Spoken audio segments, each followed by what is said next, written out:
Teachers province-wide on strike. We're standing up not only for ourselves, but for our students. And the Alberta government issues a lockout notice, leaving parents in limbo. It's definitely a burden for a lot of people to navigate.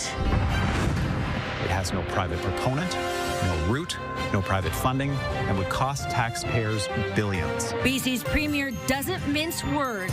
Can Danielle Smith sway the PM that the pipeline plan has merit? And Calgarians turn out on day one of the municipal advance vote. CTV Calgary, local breaking news with Camilla Di Giuseppe. Good evening. Day one of the Alberta teachers' strike is in the books. With no resolution in sight, there is retaliation from the province tonight. It has issued a lockout notice to the 51,000 educators, adding it's a routine process used to respond to a union-backed strike. The ATA says while it's not surprised by the move, it remains in exploratory talks with the government. Jacqueline Wilson reports. Empty playgrounds and quiet schools, a stark difference to the normal hustle and bustle of a Monday morning in fall. Today is not a day that any of us wanted, but it's a day that regrettably became necessary. It's been months in the making, and now one of Alberta's largest labor disputes is underway, with 51,000 teachers going on strike across the province, saying their classrooms are overcrowded and underfunded. Teachers are tired of being told to do more with less. We're tired of a public education system that is treated like an inconvenient cost instead of a valued investment for our future. Ahead of the strike, thousands rallied at McDougall Centre on Sunday. We're in a place where we've got a broken system. It's sick. It's been death by 1,000 budget cuts. I'm here because of the complexities. This is not about paychecks necessarily. This is about complexities and funding in the classroom. Why does Alberta, the richest province, have the poorest funded classrooms? Teachers don't have to picket during the strike, but are asked to attend rallies and demonstrate. They also won't be getting paid. They knew when we had our vote on the strike vote and on the memorandum of agreement that they didn't have strike pay. We are paying their health benefits through the course of this. The province's latest offer included a 12% wage increase over 4 years, funding for 3,000 new teachers and 1,500 educational assistants.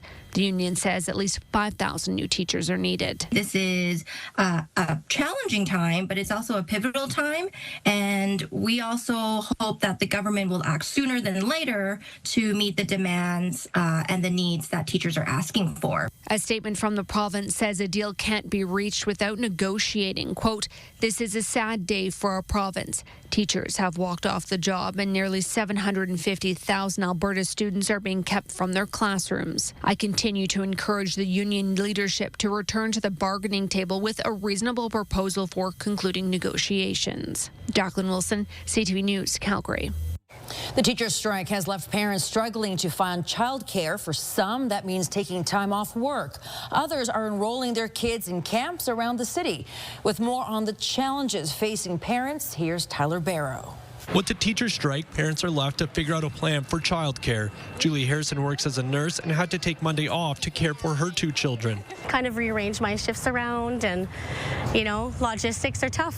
She's also looking after 2 other families' children. I appreciate that, I can actually take some time and take other kids out. While some parents are taking time off, others are turning to those who suddenly have some free time. 15-year-old Elena Stobart is spending the day babysitting. I've been definitely getting a lot of calls and texts, just parents asking me to help babysit their kids because they don't have childcare to help. At Pennovate DIY Art Studio, they are offering full and half-day strike camp programming. Employees have stepped up to help with the influx in children. We have 2 full weeks of strike camps that are already listed. We're planning on adding a 3rd week right now. As doors are shut at hundreds of schools across Alberta, the province is providing $30 a day for each student in an Alberta household under the age of 12. A free toolkit has also been created to help support students, providing weekly resources that follow the K-12 curriculum. Not knowing when their kids will return to the classroom is something parents are coming to terms with. I'm supposed to work Wednesday, so we'll see how it goes. I might have to kind of shuffle things around. Tyler Barrow, CTV News, Calgary. And parents can access the child care payments online at alberta.ca starting October 14th. Payments will be retroactive to October 6th and the payouts begin October 31st by e-transfer. It has been more than 23 years since Alberta has experienced a teacher's strike. Get this through your head. There is no more money. Do you want me to say it one more time? There is no more money. That was then Premier Ralph Klein's message to teachers back in February 2002. 21,000 teachers walked off the job. Unlike the current province-wide strike, the 2002 job action hit a few school divisions at a time. Klein's government ordered teachers back to work 3 weeks later, and a settlement was eventually reached through arbitration. Advance voting is now open across the city, and on day one, nearly 14,500 people cast their ballot. You can vote early until the weekend. With an ongoing postal strike and major provincial issues unfolding like the teacher strike, some mayoral candidates are weighing in. Jordan Cannigan reports. Long lineups mark the start of advance voting in Calgary's municipal election, with some decided voters getting out early. Just get it done. We got stuff to do. Thanksgiving's coming up. Get it done. It's a municipal election, so the jury's kind of out. I feel like in my circles, there's more engagement than there usually is. There are 42 advance vote stations across the city. Selected hospitals, shelters, care facilities, post-secondaries, rec centers, and community association buildings are set up as polling stations until Saturday. Most are open from 10 a.m. to 7 p.m. It's unfortunate that there are some other things going on, that advance polls for the civic election has started. I would say to Calgarians, this is the most important city election you're going to face, so please get out to vote. I think the strike has gotten a little bit in the way, maybe on the advanced polling day start, but I think largely in part, Calgarians are looking for change and they're willing to show up to the polls, and I think that shows today. And the topic of the teacher strike is spilling over to the campaign trail, with some mayoral candidates pointing the finger at the province, urging them to make a deal. We are in an incredibly volatile time in our city. It will impact our economy. It's impacting households. There are people that need to put food on the table that are in such a precarious situation right now. And so it is my responsibility to speak up. So I'm calling for a swift resolution to the issue.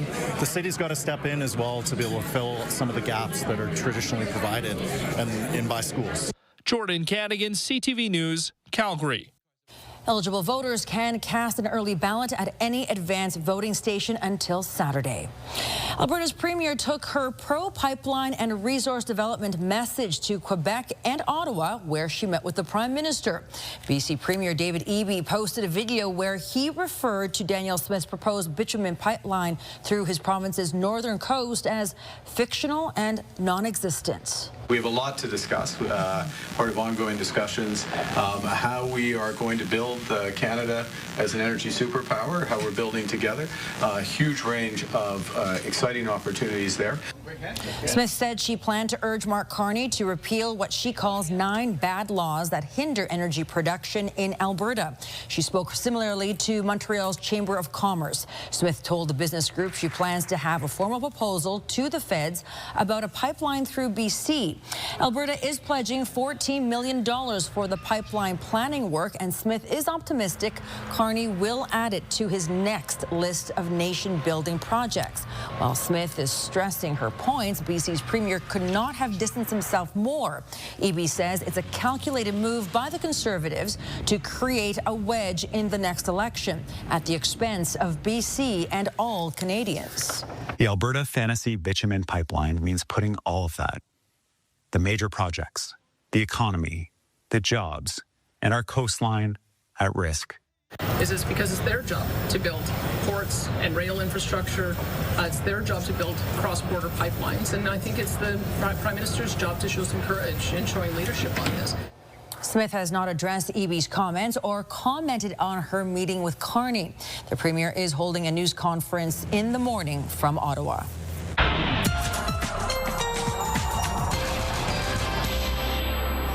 Danielle is in with our first look at the weather. How do we say this week's going to be like? It's going to be fallish with a little hint of summer? The hint of summer? Hint of summer. Which is Tomorrow, yes, 21 degrees is the expected high for tomorrow. Really, this entire work week looks bright, looks stable. Tomorrow will be the warmest of this week with a high of 21. It's those gusts, so it will be gusty in the afternoon, but it's those gusts out of the southwest that will carry our temperature into the 20s for tomorrow. So a stunning day. Make the best of it, as they say, because then by Thanksgiving long weekend, we're in for quite a change. It's going to be cooler and it's going to be wet. Those details are just ahead. Thank you, Danielle. A black bear warning has been issued for people living in Oak Ridge in the southwest. The bear was spotted just before 8 Sunday morning. It was wandering along 98th Avenue in the green space close to the Glenmore Reservoir. Alberta Fish and Wildlife was notified. Police say the bear is not showing any signs of aggression, but are reminding anyone walking in the area to be careful and not approach the bear. Well, more and more often these days, mental health is getting the attention it deserves. Still ahead, the simple online test that helps diagnose depression.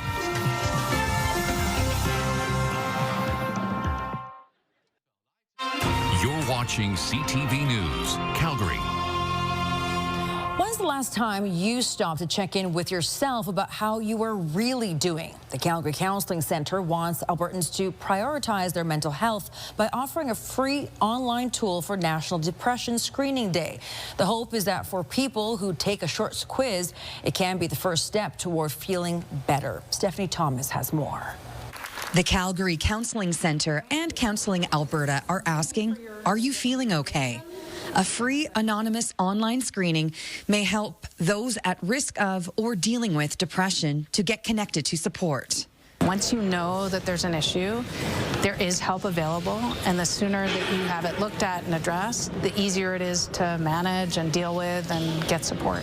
This is the 20th National Depression Screening Day. It's actually a week-long initiative, kicked off at Calgary's Central Library downtown. Organizers say they don't want people to miss the early warning signs or struggle longer than necessary. It's okay to reach out to capable professionals out there who are willing to support and help. She estimates 1 in 4 people will develop depression once in their lifetime.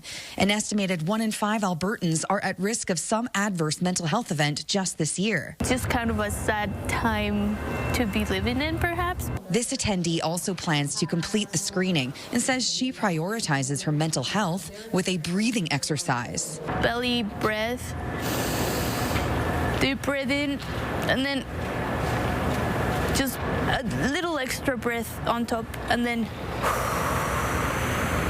slowly release. Although her mental health can be an ongoing struggle, she says she's fortunate in many ways. And I'm very, very grateful to have the support network that I do now. And I recognize that this isn't like a reality for many people. The online screening tool is available in 6 languages: English, French, Chinese, Punjabi, Spanish, and Ukrainian. Stephanie Thomas, CTV News, Calgary. The Calgary Counseling Centre provides individual and group therapy in person and virtually online. A pedestrian was hit by a freight train downtown this morning. It happened at the intersection of 1st Street and 10th Avenue Southeast. The person was taken to hospital in serious condition. Traffic was backed up in the core while police investigated.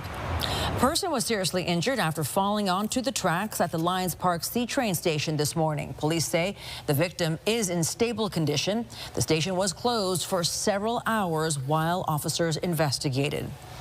Red light and speed on green cameras are flashing again at the intersection of 16th Avenue and 10th Street Northwest.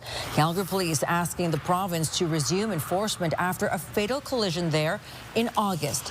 2 other high collision intersections in Calgary were also given the green light to resume automated enforcement.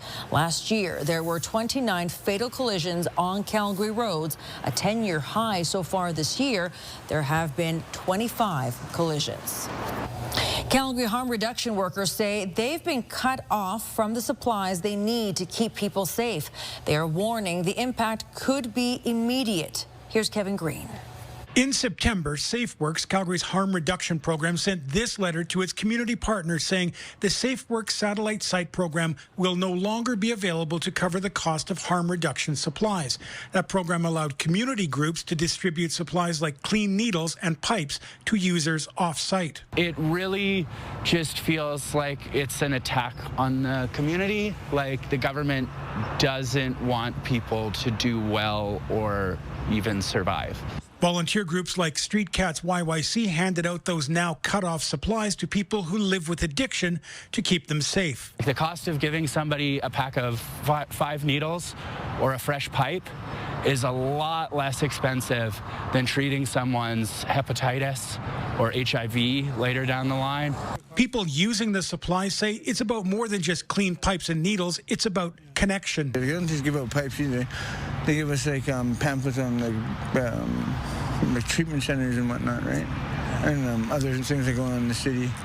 And it's just nice to know, like, you know, somebody actually going out there that cares. If I couldn't get a clean pipe and I had one given to me, I would just kind of like take a torch and then, you know, fry out everything else. I have gotten really sick, actually.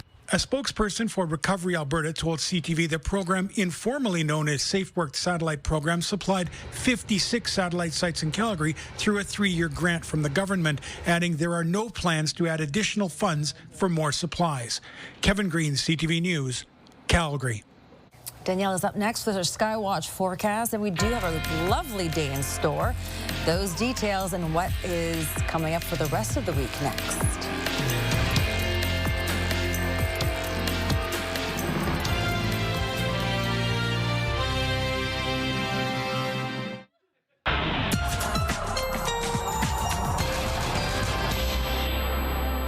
Well, we're in for a really beautiful work week. Lots of sunshine. Temperatures today were right where they should be for this time of year and will be much warmer tomorrow with lots of sunshine for Monday to Friday. Thanksgiving weekend looks very different. We'll talk more about that in just a second. 13 was the high in Calgary today. 14 is what's normal for this time of year. So yes, where we should be. And check out east. Oh my goodness, look at those daytime highs. Nearly 30 in Toronto and Ottawa and Montreal. Actually got to the 30 mark in Fredericton, and Halifax was quite close at 29 as well. So we didn't have that kind of heat here today. Absolutely not. But it was a beautiful day. The winds were relatively calm. We had lots of sunshine, and we were in the teens. So 14 was the high. Medicine Hat, Milk River, Lethbridge, Pincher Creek, and then again 13 for Calgary, Brooks, 15 for Drumheller. All right, quiet weather as we head through the overnight hours and through tomorrow as well. In fact, for this entire work week, we're looking at pretty stable conditions. We're looking at this ridge of high pressure. The edge of it will start to creep towards us. So you can see north of Banff, a rain-snow mix possible. This is mainly a central Alberta thing Wednesday. This, though, will arrive Calgary and towards the south on the weekend. Now, the weekend is quite a ways away, so I will continue to keep you posted as we get closer to Thanksgiving weekend. But really, the entire work week looks pretty stable for us in southern Alberta and very bright. Temperatures a little all over the place. 21 degrees is our high for tomorrow. And thanks to the winds gusting at 40 kilometers per hour in the afternoon out of the southwest, that wind direction is going to help us out, and it's what will carry our temperatures into the 20s tomorrow. 12 degrees for Wednesday, 13 for Thursday, so much like what we had out there today. Bright skies, calmer winds, and temperatures near normal. By Friday, we bounce back closer to that 20-degree mark, but the clouds will increase later in the day. So Friday, we're dealing with the warm front of this system, and that will boost up our temperature on Friday. But Saturday, especially later on Saturday, we're dealing with the cold front. That's going to keep the temperatures low. It's going to usher in a cooler air mass, so a high of 12 on Saturday. And then rain is likely on Saturday on and off. And then Saturday night, a switch to wet snow. And just to show you the 10-day trend here as we look towards Thanksgiving long weekend, your high for Sunday looking like 4 degrees with a rain and wet snow mix, and a high of 6 for Monday. All right, Danielle, thank you. A Battle of Alberta to kick off the regular NHL season between the Flames and Oilers Wednesday, but the Flames will look to or look for their first win, rather, without 2 key players. But what they're losing in experience, well, they're gaining in youth. The Calgary Flames open up the regular season in Edmonton Wednesday night. Today, NHL teams announced their opening night rosters with Jonathan Huberdeau and Martin Popisil out of the lineup for the Flames due to preseason injuries. Here's Glenn Campbell. The Calgary Flames will open the 2025-2026 season with a pair of 19-year-olds. Zane Parekh and Matvei Gritton got the good news on Monday morning. They're here to start the season. Gritton was selected in the first round, 28th overall in the 2024 NHL entry draft, and he made an impression in the preseason, scoring 3 goals. Matvei Gritton taking his time. He scores! Feels great. It's I'm happy to make a team, and we'll see how it goes, but just happy for now. Had a good camp, so I probably I'd say earn it, but I would stay surprised because I'm 19, but at the same time I was ready for that. Many figured Parekh was a lock to make the opening night roster. He was selected 9th overall in 2024. He's happy to still be here, but knows the work has just begun. There's always someone hungry or someone chasing you from behind, so there's a lot of work to be done. This isn't the goal for me. It wasn't to be just a NHL player, but to be a pretty good one and play for a long time. Head coach Ryan Huska says sometimes you have to be cautious with younger players, especially defensemen, and that means Parekh may sit out some games. They have to know that we believe in them, that they're going to come back in, and we want you to use this break there's a purpose for it, and as long as the communication's good with the player, they'll understand that, but it's not about us feeling like if he misses a game or two, it's the end of the world. That's not it at all. We're looking at this guy as a long-term elite player for us. The veteran players have embraced having a pair of youngsters make the NHL roster. 2 great kids. Not only are they great players, but they're great people, and they should be extremely proud of themselves. They earned it, and they're going to be big pieces for our group moving forward. So I'm excited to see their process and their journey, but exciting day for those 2 and their family. Glenn Campbell, CTV Sports, Calgary. Both players switched numbers heading into the regular season. Parekh goes from 89 to 19, and Gritton will go to wearing number 92. And as for the best player in the game, Connor McDavid has signed a 2-year extension with the Edmonton Oilers. The deal is very team-friendly. It's for 2 years at $12.5 million per season. McDavid is happy to get it done so he can now concentrate on the season opener against the Flames. It will be interesting to see what happens after his contract expires. The Flames and Oilers in the season opener on Wednesday night. The puck drop for that game is just a little after 8 o'clock. The season is finally here. All right, that's it for us here at CTV News at 11:30. Thank you so much for watching. We'll see you soon. Have yourself a great night.